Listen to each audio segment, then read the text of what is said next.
Olá pessoal, tudo bem? Conforme nós combinamos, eu estou disponibilizando o vídeo que corresponde à análise da empresa, da Companhia Agrícola São Jerônimo, aquela empresa que vocês analisaram em sala, tá bom? Bom, primeiro ponto, conforme nós combinamos, é analisar o relatório de auditoria. E nesse caso, o relatório é limpo, não tem nenhum problema que a gente possa identificar nessa primeira parte. Em seguida, a gente já avança para conhecimento do negócio. Qual é o negócio que a gente vai analisar? Tudo bem? E nas demonstrações contábeis, você já consegue evidências ou informações a respeito do tipo do negócio. Então, no contexto operacional da companhia, tem a seguinte informação. A companhia atua principalmente na produção de cana-de-açúcar em regime de parceria agrícola, junto à sua controladora, o SJ, Açúcar e Álcool SA, sendo remunerada a preços definidos de acordo com o regulamento dos negócios de compra e venda da Consecana. Tudo bem? Então, basicamente, o que a gente consegue identificar nessa segunda etapa é que ela é uma empresa produtora de cana-de-açúcar, na verdade, uma fornecedora da matéria-prima, da cana, e basicamente ela fornece para a sua controladora. E nesse caso, os preços são definidos pela Consecana. Então, o primeiro ponto que a gente precisa analisar é o seguinte: o que é a tal da Consecana? Não é? Então, basicamente, se você procurar informação na internet, você vai encontrar a seguinte definição. O Consecana é um conselho de produtores de cana-de-açúcar, açúcar e etanol do estado de São Paulo. Então, o Consecana é regional.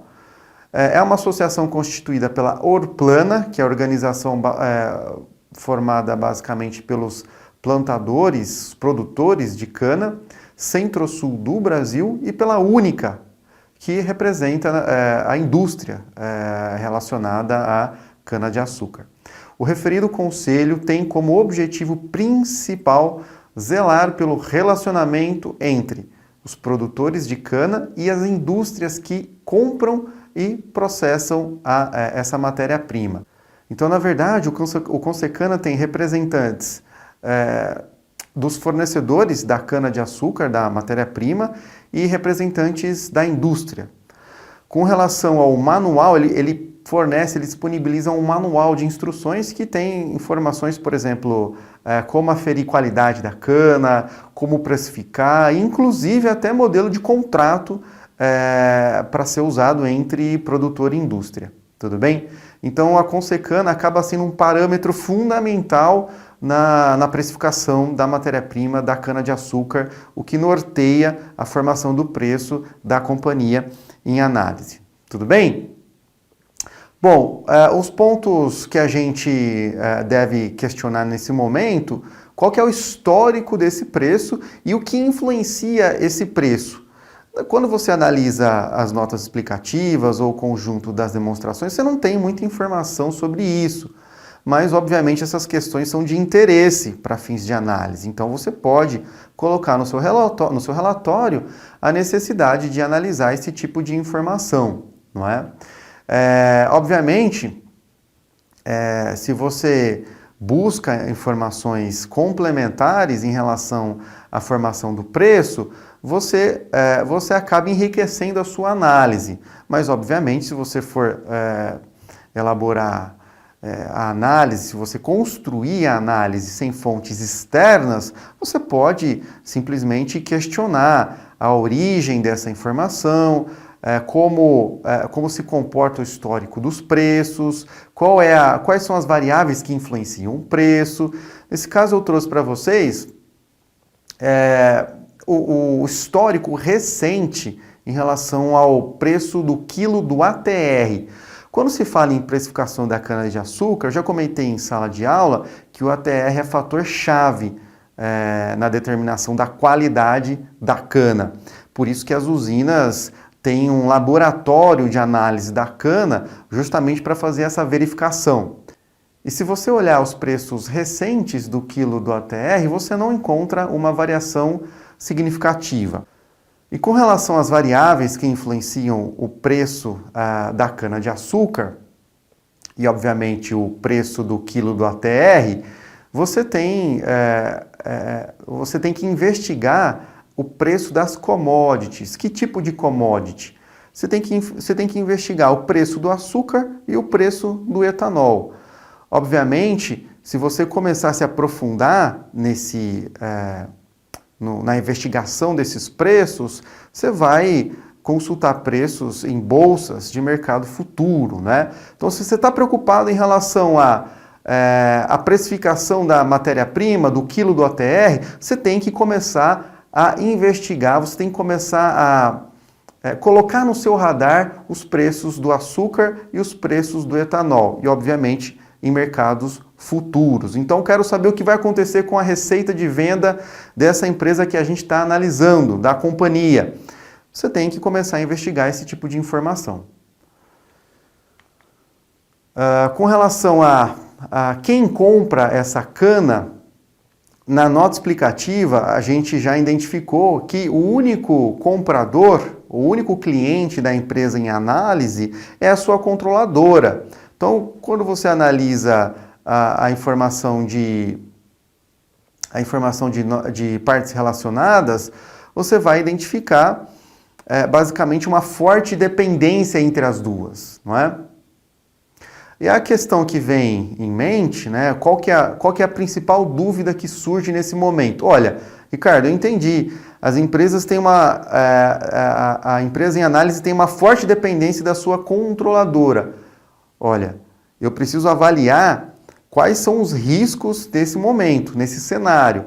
Quais são os riscos que eu tenho que analisar nesse momento? Uma vez identificado a forte dependência entre a forte relação entre controlada e controladora, eu preciso analisar esses riscos. Qual é o principal risco? Ora, o principal risco é, no caso da controladora, interromper as compras ou então as transações com a sua controlada. Esse é o principal risco. E nesse caso eu não tenho muita informação sobre a continuidade dessa transação. Para analisar a continuidade dessa transação, ou seja, o abastecimento ou fornecimento da cana para a sua controladora, eu preciso, obviamente, de mais informação sobre a controladora, não é? E esse balanço patrimonial e essas demonstrações contábeis são da controlada. Então, para analisar, para inferir, para falar sobre a continuidade dessas operações, obviamente eu tenho que consultar as demonstrações contábeis da controladora, em função dessa dependência, dessa forte dependência. Bom, e com relação à composição do lucro? A composição do lucro é interessante ressaltar a forte dependência no lucro de 2018 em relação a outras receitas operacionais. Se você olhar o lucro líquido de 2018 e 2017, eles são próximos, né? Praticamente não houve variação. Mas isso só aconteceu por causa de outras receitas operacionais. Então, o que vem à mente nesse momento, o que vem na sua cabeça, deve ser investigar a fonte ou a origem dessas outras receitas operacionais. E elas são basicamente, elas têm origem em variação do valor justo de propriedade para investimentos. E nesse caso, se você extrair, se você tirar a variação a valor justo de propriedade para investimento do lucro antes dos impostos, você vai perceber que o lucro cai pela metade. Então, o desempenho de 2018 ele foi fortemente influenciado por uma variação a valor justo de propriedade para investimento. E nesse caso, eu espero que o crescimento para avaliar a atividade operacional dessa empresa, que é o fornecimento da cana-de-açúcar para sua controladora, eu espero que o lucro seja inflado, que ele aumente em função dessa atividade fim. Ou seja, o fornecimento da matéria-prima, da cana-de-açúcar, e não em função da variação a valor justo de propriedade para investimento. Quando essa variação a valor justo se tornará caixa? Não sabemos. Além disso, com relação à rentabilidade do capital próprio, nos 2 anos essa rentabilidade mostra-se abaixo de 5, não é? O que significa que, em média, para cada R$1 investido da controladora ou dos sócios, essa empresa remunera em torno de 5 centavos. É claro que nesse momento a gente precisaria da rentabilidade média do setor, e a gente não tem essa informação da rentabilidade do setor. Mas a gente pode dizer que uma rentabilidade do capital próprio em torno de 5%, considerando que é uma operação de risco, é uma rentabilidade baixa. Comparando com outras alternativas de investimento, a gente pode fazer essa afirmação seguramente. Tudo bem? Então, o que a gente constata nesse momento é o lucro sendo influenciado fortemente por valor justo de propriedade para investimento, o que não tem relação com a atividade fim da empresa, e uma rentabilidade do capital próprio muito baixa. E como que essa empresa pode elevar o seu lucro? Como que ela pode obter um desempenho um desempenho melhor, mais significativo? Se você olhar pelo lado da receita, você está travado, porque o quilo do ATR, o preço do quilo do ATR é dado pela Consecana. Então você não consegue mexer nessa parte da receita. Obviamente, você consegue trabalhar os custos, gerenciando a estrutura de custos dessa empresa, buscando uma redução nos custos. Mas, se você procurar nas notas explicativas, não tem custo na DRE. Não é? Vocês perceberam que essa demonstração de resultado não tem custo? Poucas pessoas perceberam isso quando a gente trabalhou em sala de aula. Esses custos, basicamente, do ponto de vista do produtor, estão relacionados ao plantio, tratos culturais, entre outros gastos que o produtor teria. Mas então, cadê? Né? Onde que estão? Por que a gente não encontrou esses custos? Tá aí o trecho da DRE que eu trouxe para vocês. Por que a gente não encontra esses custos? Se você lembrar no contexto, se você puxar ou resgatar no contexto operacional, você tem informação sobre parceria agrícola com a controladora. E, na verdade, essa é uma relação de parceria, é um contrato de parceria com a própria controladora. E nos contratos de parceria, geralmente o risco entre produtor e a indústria ou a usina são compartilhados. Nesse caso, considerando que nós estamos falando de uma empresa, de 2 empresas que pertencem ao mesmo grupo, obviamente esses custos são de responsabilidade da controladora. Então, no desenho do contrato, não é? Na hora de estabelecer o contrato, os preços, obviamente, quem assume a responsabilidade por esses custos é a controladora. E talvez, muito provavelmente, há um desconto na hora de fazer o pagamento para a nossa empresa em análise. Então, a gente pode concluir o seguinte, olha só, com relação aos custos da nossa empresa em análise, eles estão sob responsabilidade, eles foram assumidos pela controladora, provavelmente há um desconto, há uma negociação no contrato e o preço ou valor repassado para a controlada tem um desconto ainda dos custos. Não é? Tem mais esse ponto que a gente consegue extrair em relação à análise dessas empresas.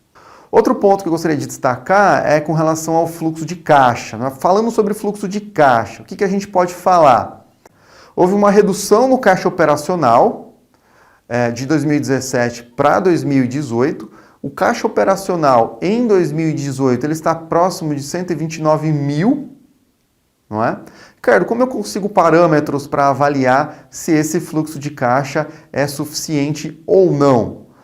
Olha, um ponto que você tem que levar em consideração é que os custos provavelmente são assumidos pela controladora, mas essa empresa ainda tem uma estrutura administrativa e você pode concluir isso ao olhar a demonstração de resultado. Tem despesas administrativas, enfim. Essas despesas que aparecem na demonstração de resultado, elas estão próximas, e também tem a despesa de imposto de renda. Essas despesas que aparecem na demonstração de resultado, elas estão próximo de 1 milhão, tudo bem? Se você dividir essas despesas anuais por 12, você vai ter aproximadamente 83 mil por mês. E nesse caso, se você comparar com o caixa operacional de 129 mil, considerando despesas mensais de 83 mil, eu diria que é preocupante. É preocupante. Há uma relação muito próxima entre o caixa operacional gerado pela companhia e caixa anual, né? Esse é o fluxo de caixa anual da companhia. E as despesas mensais em torno de 83 mil. Então, quando você compara o fluxo de caixa operacional de 2018 com relação às despesas que aparecem na demonstração de resultado, há uma proximidade que pode preocupar, não é? A dúvida que surge é o seguinte: o caixa operacional gerado por essa empresa é suficiente para cobrir essas despesas administrativas que a empresa gera e outras despesas que podem aparecer? Essa é a pergunta que surge. Além disso, o que a gente observa na demonstração de fluxo de caixa é que a empresa busca outras fontes de renda, outras fontes de fluxo de caixa. Se observar o caixa das atividades de investimento, você observa vendas das propriedades para investimento, o que contribuiu para uma geração de fluxo de caixa de aproximadamente 502 mil. É claro que esse fluxo de caixa gerado pela venda de propriedades também contribui para a gestão de caixa da empresa, para que ela consiga pagar suas despesas, não é? Mas a gente sabe que isso não pode ser recorrente, ou seja, a empresa se tornar dependente da venda de propriedade para investimento para conseguir cobrir as suas despesas. Esse é um sinal de desequilíbrio financeiro, de dificuldade financeira. Vai chegar em algum momento, se a empresa não tiver mais propriedade, mais outra origem de fluxo de caixa, a controladora tem que intervir, ou seja, tem que dar uma ajuda financeira em relação à gestão das contas nessa empresa. E qual que é o efeito nas disponibilidades? Apesar da queda no caixa operacional, a gente observa um aumento na conta de caixa e equivalente caixa, de 85 mil para 628 mil. E isso, obviamente, pode ser reflexo da venda dessa propriedade para investimento, não é? Mas, apesar desse aumento gerado pela propriedade, esse aumento no fluxo de caixa, a gente deve incentivar ou então a gente deve esperar ou acreditar que a empresa gere fluxo de caixa operacional a partir da sua atividade fim. Qual é a atividade fim da empresa? A atividade fim é fornecer a cana-de-açúcar. E se a gente observa uma geração de fluxo de caixa a partir de outras fontes ou a partir de outras atividades, isso também pode ser um sinal de alerta, pode ser uma preocupação em relação à análise dessa empresa. Enfim, a gente espera que ela gere fluxo de caixa pela atividade fim. Então esse é outro ponto que poderia ser observado na análise. Além disso, pessoal, essa empresa tem no patrimônio líquido dividendo adicional proposto de mais de 7 milhões. Então, olha o contraste. Há uma dificuldade, há uma redução no fluxo de caixa operacional. A empresa buscou aumentar o fluxo de caixa dela diante da venda de propriedade, ou seja, não tem relação com a atividade operacional da empresa, e ela ainda está propondo distribuir dividendos de 7 milhões.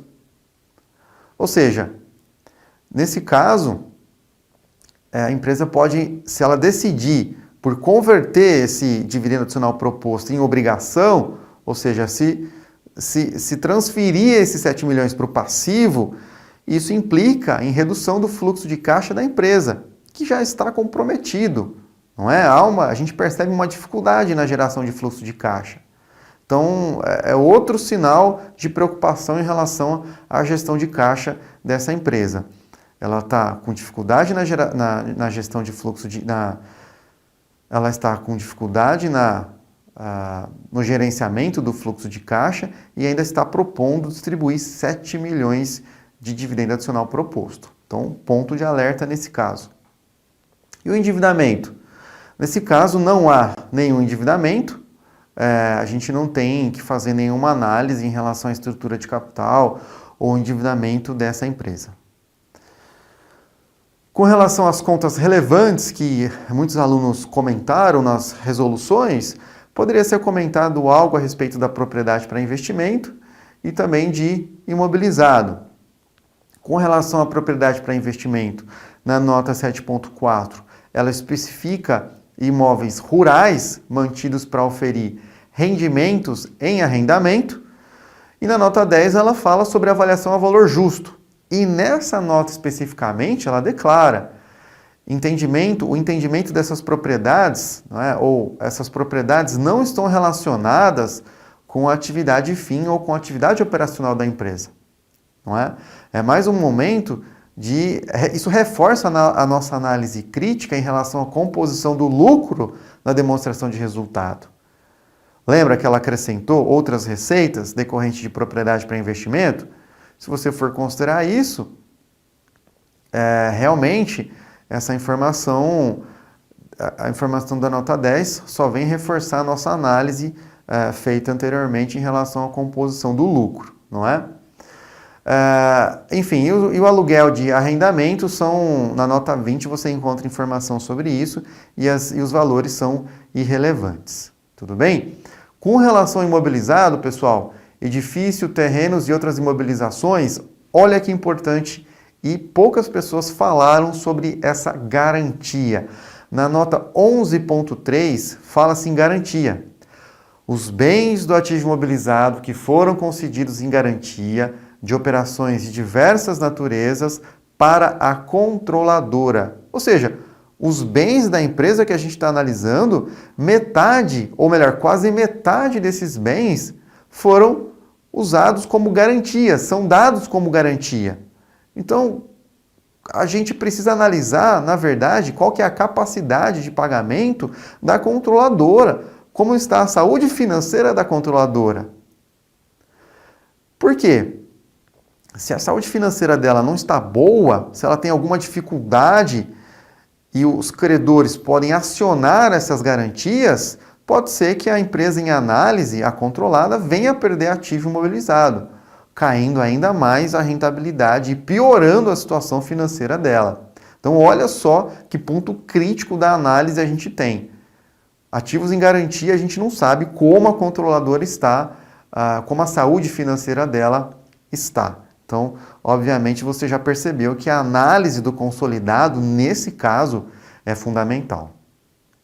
E para fechar a nossa análise, eu tenho alguns pontos, não é? O primeiro deles, o negócio depende dos preços do quilo do ATR e, por sua vez, dos preços do açúcar e do etanol. Então, para avaliar a lucratividade, a rentabilidade dessa empresa nos próximos anos, eu preciso conhecer o mercado futuro das commodities de açúcar e etanol. Preciso acompanhar esses números. Senão, eu não tenho muita informação para avaliar esse tipo de negócio. Outro ponto que a gente precisa levar em consideração é que essa empresa ela vende cana-de-açúcar para uma empresa apenas, a sua controladora. Ela é totalmente dependente da sua controladora. E a gente não sabe como está o negócio da controladora. E se a gente começar a investigar o setor sucroenergético, a situação das usinas, a gente vai perceber que muitas empresas, muitas usinas estão em dificuldade financeira. Muitas usinas enfrentando processos de falência, de recuperação judicial, com dívidas muito altas. Ou seja, acendeu outro sinal, outro alerta vermelho na análise da nossa empresa. A gente está falando de uma controladora, a gente não sabe como está financeiramente e economicamente essa controladora, e a gente sabe que tem uma crise, que tem uma situação muito difícil no setor sucroenergético. Os preços, ou melhor, as margens dessas empresas estão comprimidas, estão reduzidas. Tudo bem? Então, para fechar a nossa análise, a gente não consegue concluir muito a respeito das demonstrações financeiras ou da saúde financeira da companhia em análise dessa controlada, justamente porque a controladora ela tem uma forte influência na saúde financeira da nossa companhia e a gente precisa analisar as informações do consolidado. Então, nesse caso, fica muito claro que para avançar na análise a gente precisa de mais informação. E tudo isso pode ser comentado e discutido no relatório de análise. Tudo bem? Espero que vocês tenham aproveitado aí a oportunidade de fazer a análise e qualquer dúvida eu estou à disposição, é só me mandar e-mail. Obrigado e até mais.